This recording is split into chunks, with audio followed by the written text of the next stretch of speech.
Hey girl, hey, it's your internet cousin Marquila, and today's video is for the Jill of all trades, the Jack of all trades, and the woman who's out here and feels like she's mastered nothing.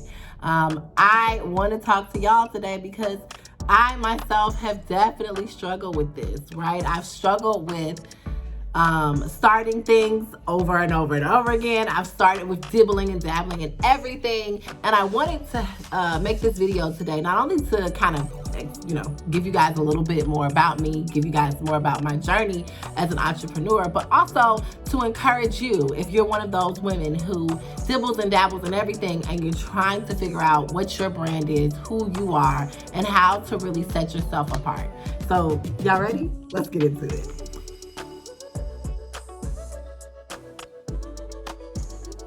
First things first, I want to encourage you that there is something really beautiful about being able to say that you have skill sets in a broad range of industries or just a broad range of skills. So we don't have to just be one thing. We don't have to stick in one box. We don't have to feel like we're obligated to be monolithic in our skill sets. But I will say, if you are a woman like myself who dibbles and dabbles and kind of starts things, you have to be careful that you're doing things with diligence. And we'll talk about that later. So my first exploration on the internet was when I was 13 years old. I started an Xanga blog at 13. And one thing that I can say is really beautiful about that, right, is that even at 13, I desired to share my life, to share my story with other people. And so whatever you're doing, if it has to do with influence, if it has to do with, wanting people to know your name, understand that you're really, in your heart, you're really desiring to share your story with people. And that's beautiful. And you just need to make sure that your motivations behind it are proper. Again, we'll talk about that later. So I started Xanga at 13 years old. I was in the newspaper. I did the literary magazine at my high school, which was basically like a creative writing opportunity for members in our high school or students in our high school to share their creative work. I was in that my sophomore and junior year, my junior and senior year.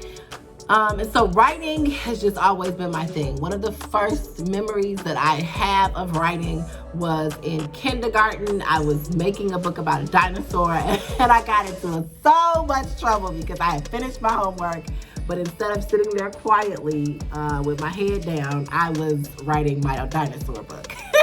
So I've always been a writer, and I think that the common trope between all of the things that I've ever really done is either women or writing, and that's kind of like the thing that I do.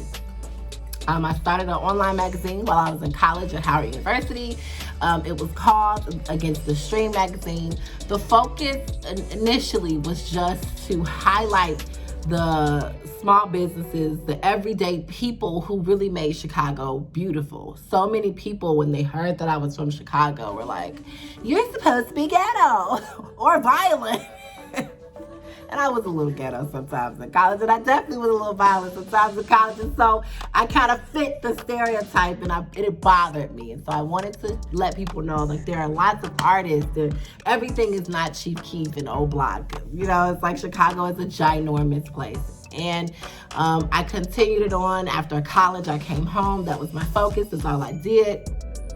And because of the time and the effort, the magazine grew. We had 25,000 monthly visitors on our website.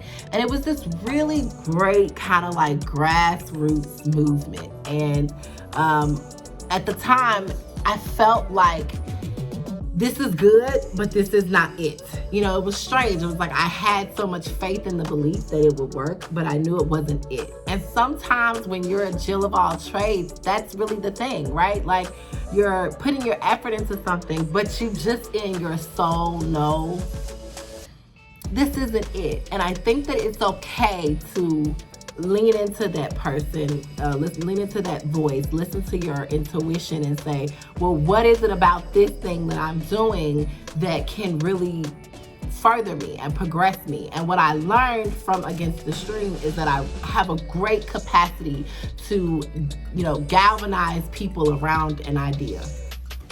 And once I learned that I have the gift of persuasion, an entrepreneur is what I started calling myself, because before I just was calling myself a writer. And I was really just focusing on the fact that I was really skilled at creating copy.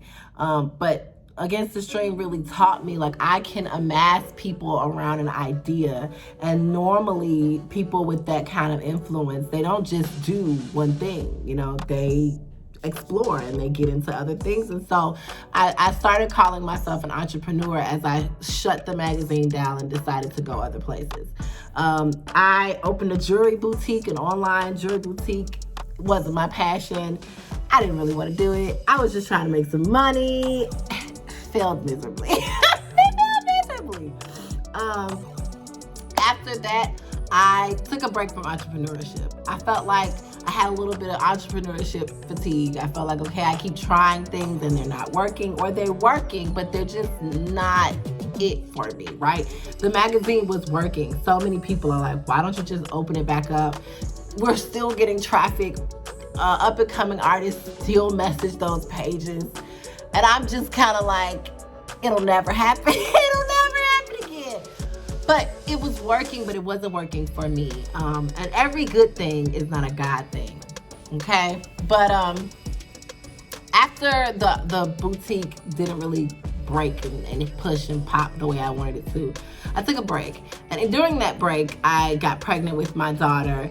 And it became so clear to me that I was supposed to be doing something with women. It's like I had always loved to hype women up. I was always for the events. Allison, who was my business partner, my best friend, Allie and I had done some speaking engagements where we were pouring into younger women, into other women. And it just really dawned on me hey, I really want to work with women.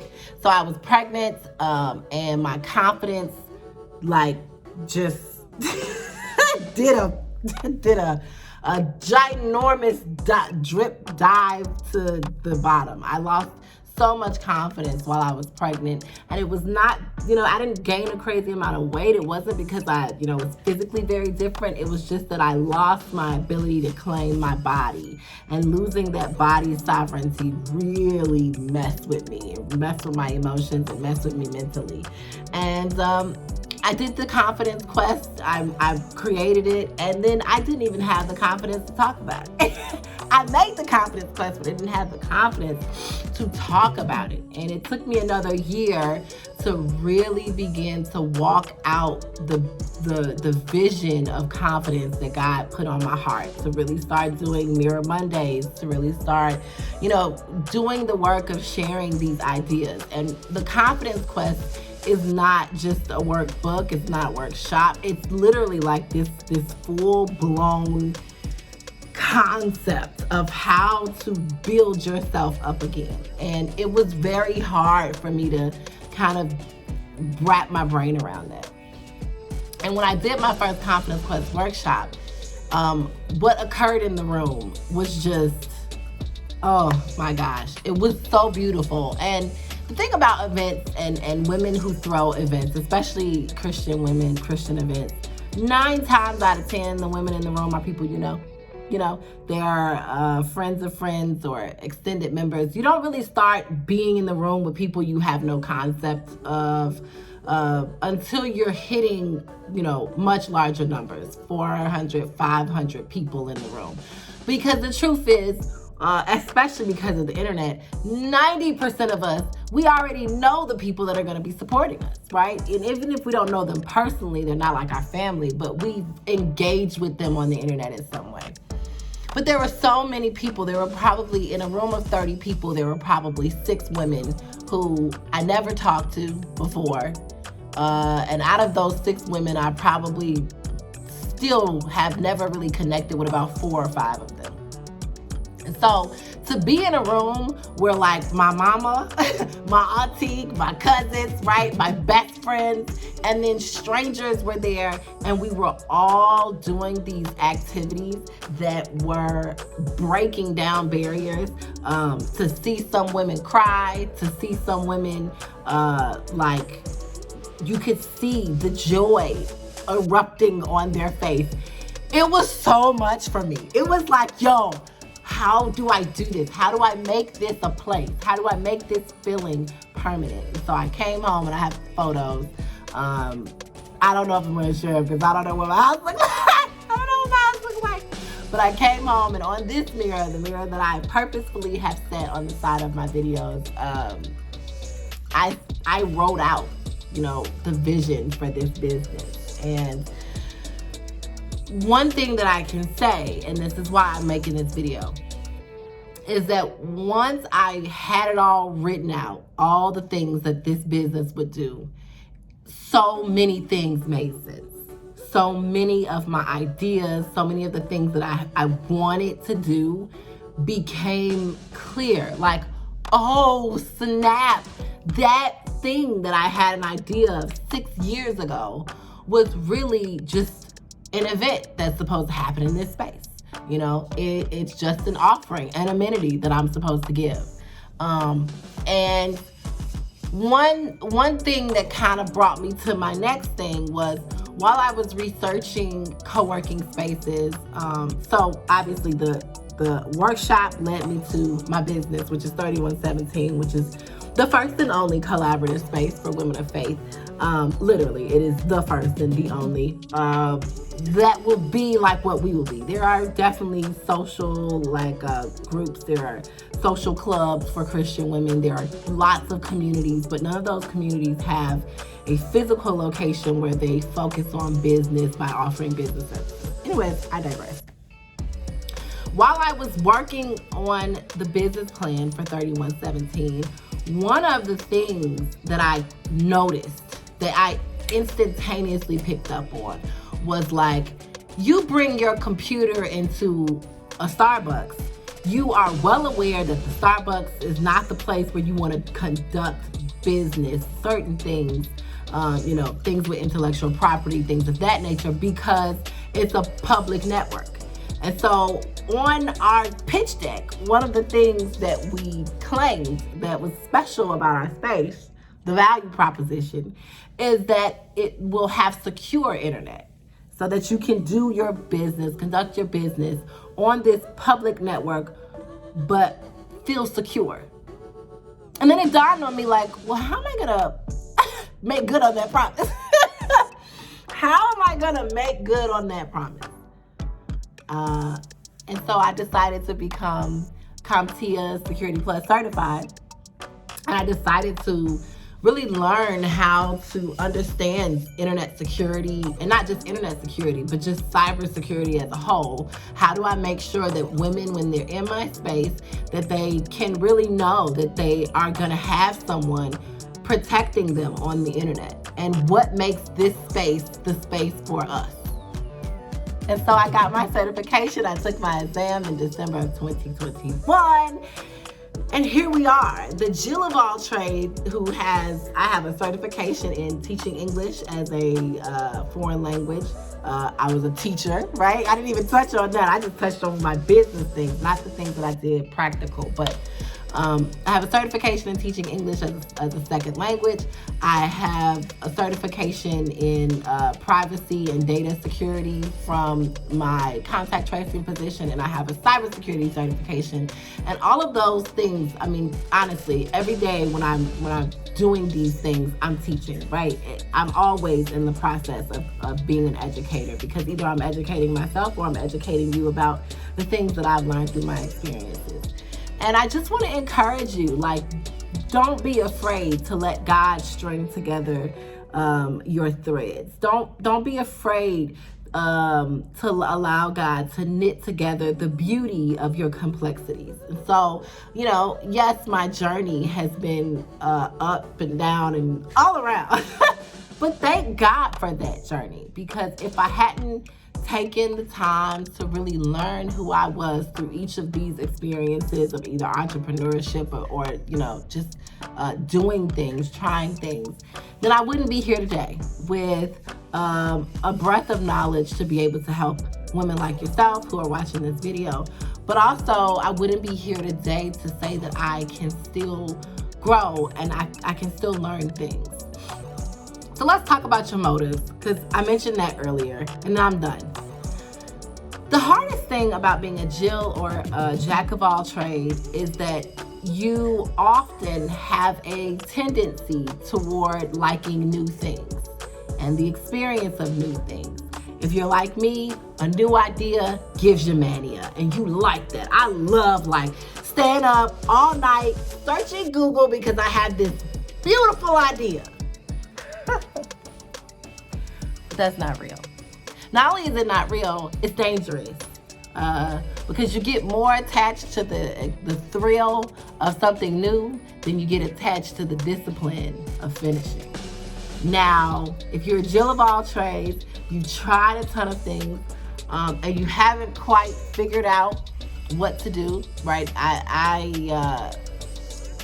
The best thing for you to do is to start where you're naturally skilled. So in 2021, I promised myself I wouldn't start anything and I wouldn't do anything. I'm not gonna operate in any business other than what I've already invested in, my natural talent, what I know I will have coming my way. So I was working as a partner for a small publishing company.